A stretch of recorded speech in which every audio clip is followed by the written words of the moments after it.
Och nu är det ju så att det är inte jag som ska ställa frågorna till er, utan det är ni som tittar som ska in och ställa era frågor via chatten på Sportbladet.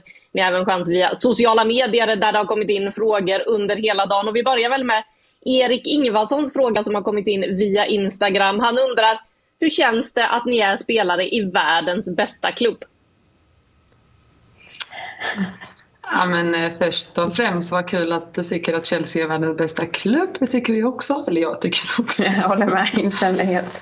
Ja, men det känns bra. Det är en stor klubb, det är en häftig klubb och med stora och höga målsättningar, så jag är jätteglad att få tillhöra Chelsea. Ja, instämmer helt och hållet. Varför valde ni Chelsea? Ja, för egen del så motiverades jag i att spela i ett topplag i Europa som har en hög ambition om att vinna. Det kändes viktigt för mig. Också att det känns som rätt steg personligen. Att känns som att min spelstil skulle passa in där. Nej, men de kom med en säck pengar. Nej, men det är som Jojo säger, det är en klubb med höga målsättningar och extremt proffsig nivå på allt som händer, och man vill vara i en sån miljö, så det valet var rätt så lätt för egen del. Vilken betydelse skulle ni säga att Magda har som lagkapten i Chelsea? Ska jag ta den? Ja, är det Magda? Vad sa du? Magda hade skickat in frågan, eller? Signaturen Chelsea, man kan tro att det är Magda. Nej, men Magda betyder jättemycket, såklart för oss som lag. Det är en fantastisk person och en fantastisk lagkapten, och att spela i ett så stort lag, det innebär också många olika kulturer och många olika spelare från olika länder runt om i världen, så att jag tycker att hon får ihop det på ett väldigt bra sätt, och det är såklart att hon har en stor betydelse som kapten, men sen också som en duktig spelare. Jag kan bara hålla med, och som hon har fått mig att känna sig välkommen redan från start, det är verkligen en egenskap en lagkapten ska ha, så att både på och utanför plan är hon ett proffsexemplar. Vilka spelare tycker ni är jobbigast att möta i landslaget? Svår fråga. Känns som att det är många som är jobbiga att möta. Jag ställs ju ofta mot spelare som Jonna Andersson. Tycker att hon är otroligt följsam i sitt försvarsspel och svår att ta sig förbi. Också fysiskt stark, så jag måste svara henne. Bra fråga. Alltså det är många spelare som har olika kvaliteter. Stina, när hon kör på, så är det som att, kommer ihåg någon gång om man blivit körd av henne som någon traktor. Kändes som att tåget kom i 300 km i timmen över. Det gjorde ont. Fridolina Rolfö, när hon smäller på, så är det bara att applådera över skottet som gick rakt in i krysset. Men många spelare är jätteduktiga på olika sätt. Ett bra gäng. I de här chattarna så kommer det ju frågor om lite av varje. Nu är det Sven som undrar här då, om ni skulle bjuda varandra på varsin 3-rätters, hur skulle menyn se ut? Ska jag börja? Känns som att jag måste prestera högt här. Min mamma är ändå kock, så att jag är uppvuxen med bra mat. Men jag skulle börja med någon kanske löjromstoast eller löjromschips eller liknande. Sen kanske plankstek. Efterrätt, jag älskar choklad, så någon chokladdessert, gärna med något lite salted caramel eller något kanderade nötter eller något sånt där, för att göra lite extra lyx. Ja, det lät riktigt bra. Vad hade jag bjudit på? Nu är det ju gluten. Alltså det gör ju hela mitt liv 10 gånger svårare. Jag vill köpa någon glutenfri pasta. Något torrt glutenfritt bröd. Nej, men typ någon sån här Skagen toast med räkor från de svenska vattendragen. Risotto med kanske lite kantareller, lite halloumi, och en efterrätt. Säg vad du vill säga. Jag hade velat säga semlor, men det går inte ihop i en 3-rätters. Alltså det blir liksom för mycket där. Så kanske någon... Om du gillar choklad, så något chokladaktigt hade vi väl hittat på. Glutenfritt också, så att alla i hushållet mår bra därefter. Bra, så. Och när vi ändå är inne på den här typen av frågor så kan vi ta signaturen Sara Josefin som också är en klassiker i de här sammanhangen. Vem i landslaget hade ni tagit med er till en öde ö och varför? Ska vi ta varandra eller? Ja, alltså jag har ju bott hos Essen nu några dagar och hon är en riktig fixare, så att jag tror att vi hade kompletterat varandra bra. Ja, jag tror också det faktiskt. Jag hade stått på underhållningen och vi hade fixat mat och jagat. Vilket realityprogram hade ni helst varit med i och vilket hade ni haft störst chans att vinna? Oj, vad svårt. Jag tänkte säga Love Island, men jag är inte singel så det kan jag inte vara med i. Men med Robin, ska vi pakta ihop? Ja. Nej, men alltså ändå. Eller bara vinna alla tävlingar. Ja. Sen kommer pusslet, det är då man fallerar. Men Robinson hade varit en rolig utmaning. Äta lite kokosnötter och så. Men pussel är den svaga sidan där alltså? Ja. Vem har sämst morgonhumör i landslaget? Ja, vem var det? Alltså jag och Amanda är ju, Illestedt är ju först på frukosten. Ja. Så jag är lite, behöver lite lugn och ro, behöver mina rutiner. Jag och Filippa är ju alltid sist på frukosten. Men det är ingen som är otrevlig. Nej. Man kanske inte vågar visa sina Lina gjorde väl någon intervju under EM, någon inte var så morgonpigg kanske. När insåg ni att ni ville satsa på fotbollen?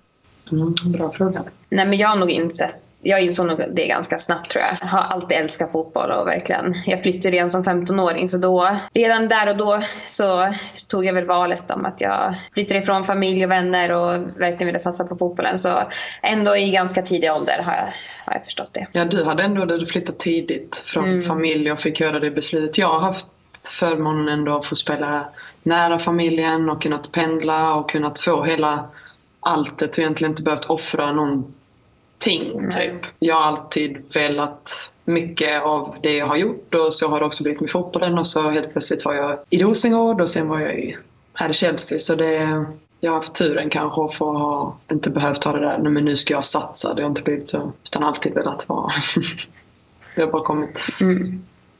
Ja. Selma Hindström som har skrivit in via Instagram till dig, Johanna, och undrar: vad fick dig att kämpa när det var som svårast? Ja, vad fick mig att kämpa? Alltså, det är klart att det har varit väldigt tufft, speciellt med mina skador och att jag har missat många år där. Men det är klart man har haft dagar när allt har bara känts piss och man inte ens vill ta sig upp ur sängen. Men någonstans har jag nog alltid förstått att det är fotboll jag vill hålla på med och det är det jag älskar. Alltid funnits någon drivkraft och aldrig några egentligen tveksamheter om att jag ska sluta eller att det ska stå i vägen. Utan snarare att ta mig igenom motgångar så kommer det bara föda framgångar. Ja, det är nog den beslutsamheten man har. Sen så alla runt omkring som har hjälpt en och pushat den. Utan dem så hade det nog varit svårt. Vi har fått in en fråga från Tim Rangström via TikTok, för det här sänds ju på flera plattformar, och som undrar då: Kaneryd, hur är Chelsea-livet?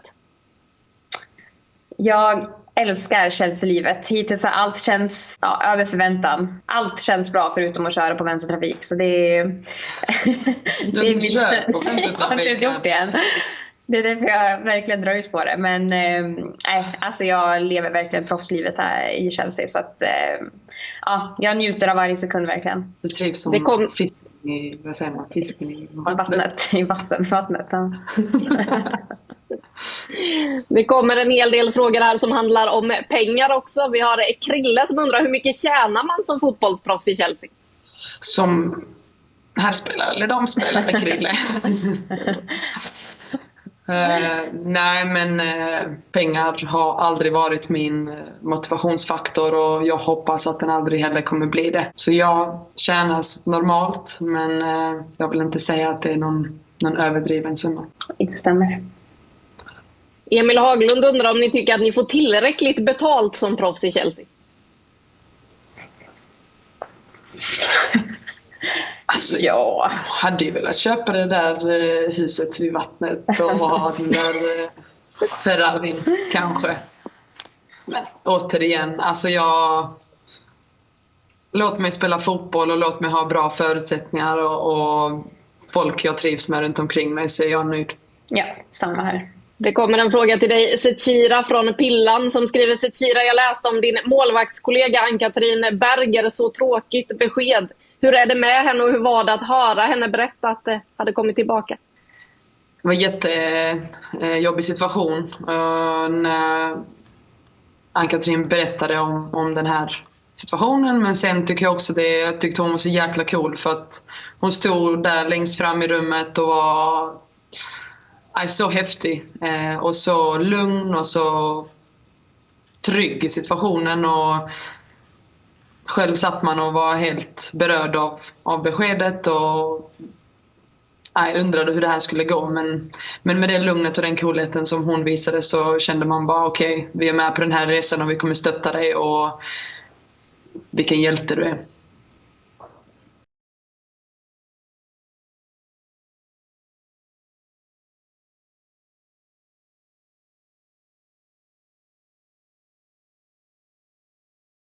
Vad kan vara viktigt för er att ta med sig eller att tänka på inför kommande match när ni redan är kvalificerade för VM nästa år? Ja, först och främst alltid viktigt att vinna fotbollsmatcher, både för ranking i framtiden men också för känslan i gruppen, och vi strävar alltid efter att vinna, så att försöka sätta våra attityder på plats och få en skön känsla inför kommande samling. Och vi har ett mästerskap snart, så att det gäller att verkligen sätta saker på plats under vi samlas små korta samlingar, så man har inte all tid i världen. Jag håller med. Vi är här för att vinna, och vi vill vinna allt som går att vinna, oavsett om det handlar om en träningsmatch, en VM-kvalsmatch som redan är avgjord, en final eller vad vet jag, kvadden på träningen. Vi är ett gäng vinnare, så vi vill vinna av många anledningar. Ja. Vilken landslagsmatch ser ni mest fram emot? Finland, Frankrike eller Australien? Och här kan vi också då slänga in Spanien, som det blev klart idag att ni kommer att möta under hösten också. Svårt. Allihopa känns roliga på sitt sätt. Men personligen så tycker jag att det hade varit kul att spela mot Frankrike. Tycker att de spelar med en otroligt hög fart. Så det hade varit kul att se hur vi står emot dem. Ja, alla matcher vi har ju, först och främst har vi riktigt bra matcher framför oss, vilket känns otroligt inspirerande och motiverande och viktigt också till att påbörja den här resan mot VM. Men Finland, det ska bli kul att se var vi själva står efter ett EM-mästerskap och någonstans få starta en ny resa nästa vecka. Så det ska bli kul att spela den matchen. Vem är egentligen roligast i landslaget? Nej, men det är Johanna Rytting. Det tycker det, va? Du är lite skön alltså. Ja, men visst är jag. Ja, så man kan inte tro det så här på första, men... Du skrattar alltid åt mig. Ja, men vi har några roliga filurer i landslaget. Filippa Angeldal är en klass för sig. Ja, allt hon gör skrattar man åt. Ja, hon är bra. Hon vet inte, alltså det är det som är det bästa. Ja. Hon vet inte ens att hon är rolig. Nej. Lina Hurtig, alltså jag älskar henne. Jag tycker hon är så jäkla rolig. Också en sån här kan lägga en kommentar om man bara... Från ingenstans. Men nej, alla är roliga på sitt sätt. Ja. Vem i landslaget har sämst humor då? Ja, det är Johanna Rytting. Nej, men fan. Sämst humor. Nej, men jag måste lägga över den på ledarteamet. Faktiskt. Ibland kan de vara riktigt Sahara-torra. Torra. Ja, riktigt. Ja. Håller med. Ja. Och att de är så exalterade över sitt skämt ibland själv. Så att det blir så torrt att det blir typ roligt. Man får ingen reaktion. Liksom. Ja. En fråga till Musovic. Malmös nattliv eller Londons nattliv? Oj. Vill du avslöja att jag har testat dem båda eller? Nej men nattliv som nattliv. Nej men allt med bra musik är bra nog för mig. Musiken avgör och sällskapet var spelar mindre roll. Här som är lite nyfiken här på bilden som lades ut på landslagets Instagram idag och skriver: det vinnande laget hade alla 3 målvakter. Så vem var målvakt i det förlorande laget? Målvakter är alltid vinnare. Så vi var tvungna att ha med alla 3 i det svenska landslaget. Alla ska vara med på tåget! Jag tänkte att det är så. Nej, jag vet inte. Stora alla 3 kanske? Vi turades om. Ja, vi turades om. Alla matcher som kanske tänkte att man var en del av resan. Smidigt, alla får vara vinnare. Det låter ändå härligt. När vi pratar om vinnare då så kan vi ta Karin Sjölands fråga här som undrar: vem tror ni vinner damernas och herrarnas Champions League i år? Ja. Så damernas vill vi ju gå långt i. Ja. Så vi har ju ambitioner och målsättningar om att och drömmar om att gå hela vägen. Så herrarnas, eller du kan tro på någon annan i damernas. Jag instämmer helt och hållet. Herrarnas. Så jag måste säga att jag inte har jättebra koll. Nej, inte heller. Jag har dålig koll alltså. Typ Malmö FF kanske. Nej, jag vet inte. Jag har jättebra koll på herrar. Jag är Chelsea där. Vi hoppas ju på Chelsea. Ja, här sidan också. Chelsea. Blue is the color. Får ni träffa några herrfotbollsspelare från Chelsea? Vi tränar ju på samma anläggning så att det händer ju att man stöter på varandra. Sen gör vi säkert några samarbeten och sånt där tillsammans också. Jag vet inte. Jag brukar cykla förbi några herrspelare när jag ska in med min cykel. Cyklar de också? Jag har inte sett någon cykla än, men det kan vara att jag är inne tidigt. Kan vara så. Vi har en fråga här. Där hittade jag den också. Jag visste att jag hade läst den någonstans här. Åsikt om Jonas Eidevall som tränare. Det är ju numera er motståndare i Women's Super League, tränare för Arsenal, men ni har båda haft honom i Rosengård. Ska du börja eller ska jag? Ja, jag tycker att haft Jonas under en lång tid i Rosengård och tycker att det är en ambitiös tränare som lägger ner väldigt, väldigt mycket kraft och energi i allt det han gör. Och det syns också i hans resultat och att han har tagit klivet ut till Europa och till England och nu är en av våra huvudkonkurrenter. Så jag gillar Jonas. Hans energi smittar av sig på spelare. Ja, jag håller helt och hållet med. Känns som att han verkligen har en plan med varenda liten del i träningarna och som du sa, väldigt ambitiös och passionerad, så att han lägger ner otroligt mycket tid i det. Vad tror ni om Chelseas chanser i WSL i år? Jag tror att de är stora. Känns som att vi är väldigt tydliga med vad vi vill, både från ledarhåll och spelarhåll. Så att alla vill samma sak och tycker att vi har en otroligt stark trupp och en bred trupp framförallt. Så att jag hoppas och tror att vi kan gå långt. Jag håller med. Vi har väldigt höga målsättningar egentligen som inför varje säsong i en så stor klubb som Chelsea. Samtidigt så ska det bli otroligt spännande att se alla andra lagen, och jag tror att konkurrensen kommer vara hårdare än någonsin med massor av topplag som satsar på sina damlag. Så det blir nog inget lätt år, men ett väldigt spännande. Ja, det märks ju att det satsas, och vi kan ju säga det att det är premiär nästa helg. Sen efter det här landslagsuppehållet så kickar ligan igång. Ni tillhör ju en förening med ett väldigt starkt herrlag. Hur ser ni på fördelningen i er förening med jämställdhet, pengar, exponering och så vidare? Du kan inte hunnit säga så. Nej. Det kommer väl. Men jag måste säga att jag tycker att Chelsea är en väldigt familjär klubb, och jag tror att du har märkt det när du rullat in på träningsanläggningen att man hälsar på allihopa. Det känns som en enda stor familj. Allt från akademilagen till seniorlagen på dam- och herrsidan. Så på det sättet är det bra.